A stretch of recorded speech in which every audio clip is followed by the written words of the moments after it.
Bonjour à vous les balances, bienvenue dans ce tirage pour le mois de septembre 2024.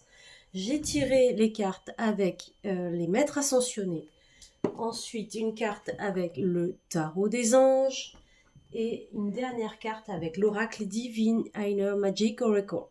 Avant de commencer, je vous invite à regarder les autres vidéos donc pour votre signe ascendant et lunaire. Là, on va être sur le tirage du solaire, le signe principal. Si vous ne les connaissez pas, allez voir sur Google. Google est votre ami et vous trouverez toutes les infos. C'est lié à la date de naissance, l'heure de naissance et la ville de naissance de mémoire.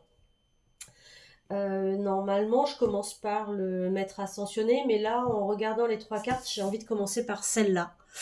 Le 5 d'eau, donc l'eau qui représente dans le tarot de Marseille les coupes, donc les émotions.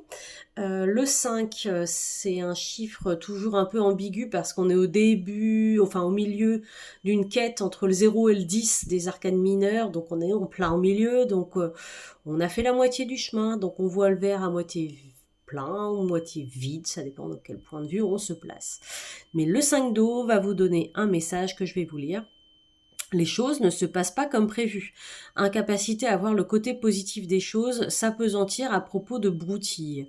Alors il y a 3 messages, on va prendre dans l'ordre. Le premier, les choses ne se passent pas comme prévu. Là, on vous dit que vous avez pris ou pas pris une décision et ça a un impact sur votre quotidien et ça se passe pas comme vous auriez souhaité, donc vous êtes un petit peu contrarié. L'incapacité à voir le côté positif des choses, prenez peut-être un peu de recul sur la situation, voyez ça d'un autre angle et dites-vous comment vous pouvez mieux adapter votre situation. Et la troisième, s'apesantir à propos de broutilles, posez-vous la question, est-ce que ça vaut vraiment le coup de se prendre la tête sur tel ou tel sujet? Est-ce que ça va vous apporter réellement une satisfaction dans votre vie? Oui, non.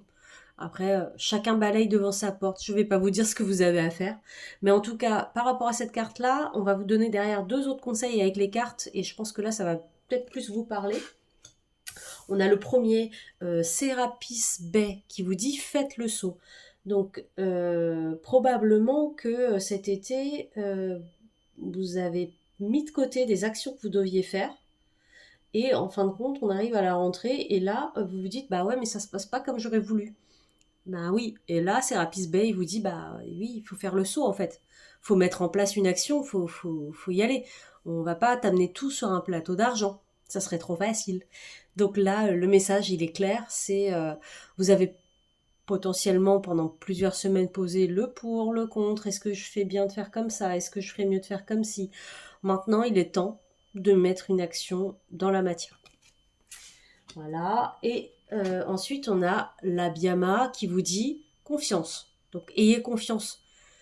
Plusieurs chemins s'offrent à vous, celui que vous prendrez sera le bon. Prenez confiance en vous et sachez qu'en fait vous prenez la bonne décision, toujours, quoi qu'il arrive.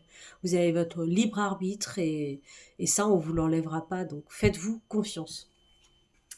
Voilà, si ça vous parle, mettez un petit like, abonnez-vous pour suivre mes nouvelles vidéos à venir et ma nouvelle aventure dans les cartes.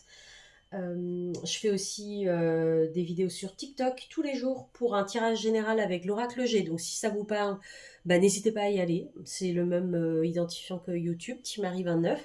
Donc n'hésitez pas à aller aussi faire un petit tour sur ma chaîne et à vous abonner. Merci à tous et on se retrouve le mois prochain.